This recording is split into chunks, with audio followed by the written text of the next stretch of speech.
Uma reunião com bate-bocas, expressões chulas e um clima extremamente hostil. Foi assim que o Conselho Deliberativo do Internacional se reuniu na noite da última segunda-feira para votar não ao projeto de debêntures. Agora, a gestão terá de inventar ou se reinventar para buscar alternativas e sanar os problemas financeiros do Colorado. Como consequência, no mínimo 150 milhões de reais fora dos cofres do Internacional. A gente vai trabalhar alguns assuntos e o que eu vi ontem à noite no estádio Beira-Rio. Então tu sabe, fica comigo depois da vinheta.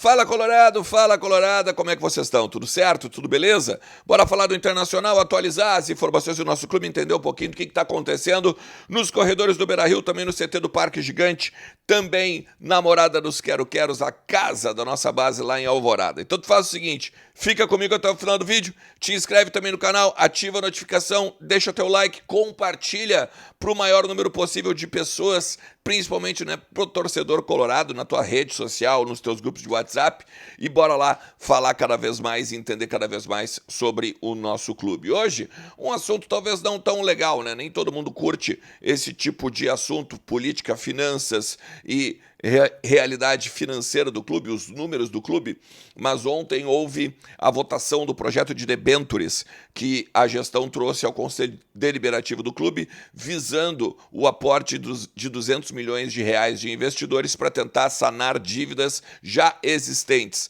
principalmente as dívidas de curto prazo, né? As que nos últimos, ou melhor, as que nos próximos 12 meses teriam de ser pagas, beleza? Vamos lá. Primeiro de tudo o seguinte, tá? O projeto, ele... Até vou pegar aqui direitinho, porque a gente teve uma votação bem apertada. Foi 159 pro sim e 161 pro não. Ainda houve uma abstenção, tá? E são 95% de presença dos conselheiros. É algo que, olha, eu tô há muito tempo, tá, nessa parada e eu não lembro de uma presença tão maciça. E aí aqui tem alguma particularidade, né? Porque, por exemplo, a sessão começa, a primeira chamada ela é 7h30 da noite, tá? Não tem o quórum necessário, ela vai ser estendida para as 8, porque quase todo mundo chega às 8, principalmente porque tem a questão do trabalho, a questão de alguns conselheiros ter de vir de fora de Porto Alegre e tal. Só que no meio da apresentação, no meio do debate do projeto, dentro do Conselho Deliberativo, começaram a chegar outros conselheiros, tanto da gestão, quanto da situação, né, no caso, quanto da oposição. Cito dois nomes, por exemplo, o Flávio Wardock, que é da situação, chegou em meio à votação, pode ter algum compromisso, claro, não vou nem entrar no mérito, e o presidente Marcelo Medeiros também chegou em meio à votação. Tem alguns conselheiros que não são tão, entre aspas, expressivos, de nome expressivo e conhecidos da torcida colorada, por isso que eu não vou citar, mas houve o chamamento de conselheiros para a busca do sim ou a busca do não. Porque é o seguinte, a situação ela fez uma espécie de cálculo que até 310 conselheiros presentes, daria sim. Acima dos 310, daí haveria uma titubeada para dizer se sim ou não, porque aí eles passariam, né, o número de votos para dar metade passaria do que apoia a situação, entende? Então esse é o primeiro ponto, tá? Se a gente pegar, são 300, daí dá 1, sobe 12, dá 321, né? 321 conselheiros no total. São 338 conselheiros, tá? No geral da mesa colorada, ou do parlamento colorado. E aí a gente viu, né, cara, inúmeras manifestações antes da sessão, nas reportagens, dizendo, né, que era um absurdo alienar o Beira-Rio, de que de todas as garantias, alienar o Beira-Rio era o mais fora da casa, né, o que não deveria ser feito e tal, porque daqui a pouco não pagava e deveria ser, não é penhorado, né, fica para o nome da pessoa, do investidor, o Beira-Rio teria que ser vendido e tal, é quase uma penhora. E aí, então, obviamente, os não, até com faixa vieram, né, dizendo o gigante é nosso, usando um logo, né, do Gonza Rodrigues, inclusive, se eu não me engano, que foi feito agora na volta das enchentes. Uma espécie de adesivo, uma espécie de símbolo, querendo a retomada, né, do Beira-Rio, muito semelhante ao símbolo que foi feito lá na inauguração do próprio estádio. Tá? Bom, no meio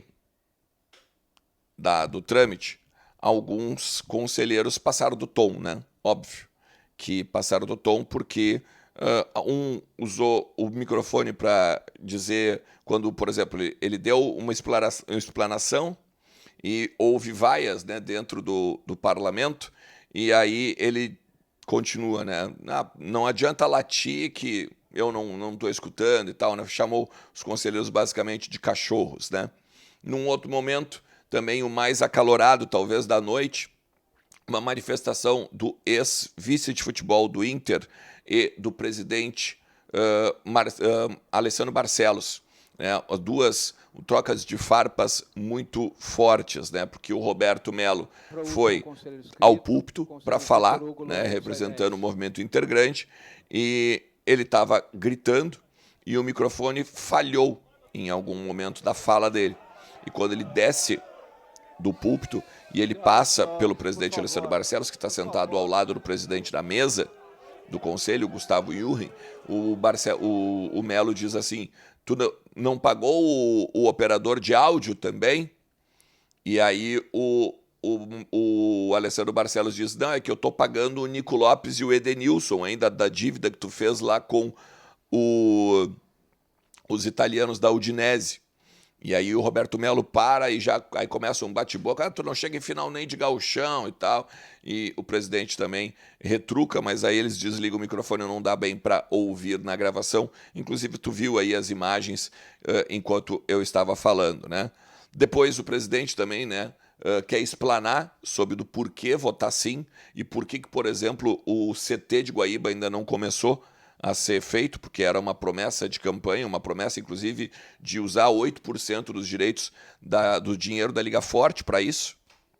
E no final não começou, o presidente ainda começa a explanar, só que quando ele vai falar das coisas mais técnicas, das questões mais técnicas, o conselho também, né, na sua oposição, começa a vaiar, e ele diz o seguinte, né, pode ficar tranquilo, eu já vou acabar, porque daí quem vem aqui só para votar e ir embora tá liberado.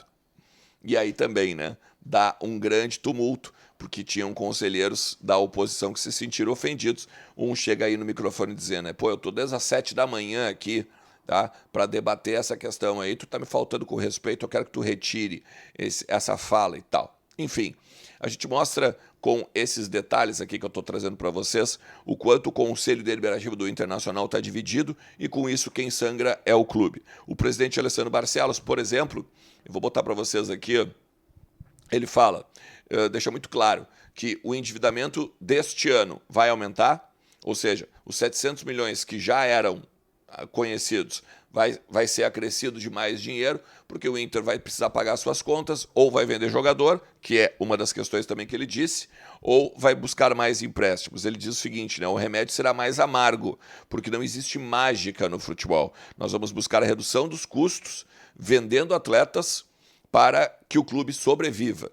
E tudo isso para que a gente possa pagar as contas que não foram pagas.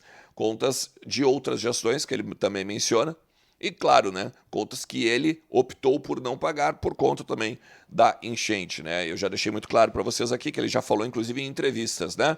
Olha, eu assumi dívidas e eu quis pagar os salários e os funcionários, né? Os salários do futebol e os funcionários. Eu atrasei diversas dívidas para que as pessoas que trabalham no clube não tivessem problemas financeiros. Então, basicamente foi essa a escolha, basicamente foi esse o porquê que algumas questões não foram pagas aí pelo presidente Alessandro Barcelos. E agora, o que acontece? Acontece que sem as debêntures, sem os 200 milhões de reais que vão ser aportados, o Inter estima, no mínimo, em 5 anos, perder 150 milhões de reais. Por quê? Porque o Inter paga hoje um juro na casa dos 70, 80 milhões ano. Com as debêntures e com esses 200 milhões, o Inter ia simplesmente quitar parte dessas dívidas para ter uma redução, né, de juros bancários, e aí o Inter estimava na casa dos 30 a 40 milhões ano, e em cima, né, desses 200 milhões, claro, teria a dívida nova, obviamente, mas o Inter conseguiria arcar com o passivo circulante, que são essas dívidas de 12 meses, e tentar fazer com que esses 200 milhões virassem 250, 260, 270. Já expliquei para vocês uma vez. Por exemplo, os caras me devem dinheiro, 10 milhões de reais, por exemplo. Eles chegam para mim e dizem assim, ó, eu tenho 5 aqui, tu aceita? Beleza, aceito. E aí a gente quita a dívida. Ou seja, eles usam 5, mas na verdade transformaram em 10, porque 5 eles não vão pagar. Entende? Então, nesse sentido, como eles estimam entre 30 e 40 milhões de reais de juros em 5 anos, que era o projeto, dá na casa dos 150, 200 milhões de reais. Beleza? Se tu chegou até aqui, te agradeço demais. Não te esquece de deixar teu like. Ontem foi uma situação bem tensa, né? Lá no Conselho Deliberativo. Ficamos até altas horas da madrugada, saí de lá muito próximo da 1h30 da manhã. Então, se tu quiser deixar o teu like, eu vou agradecer demais. Beleza? Tamo junto. Forte abraço. Tchau.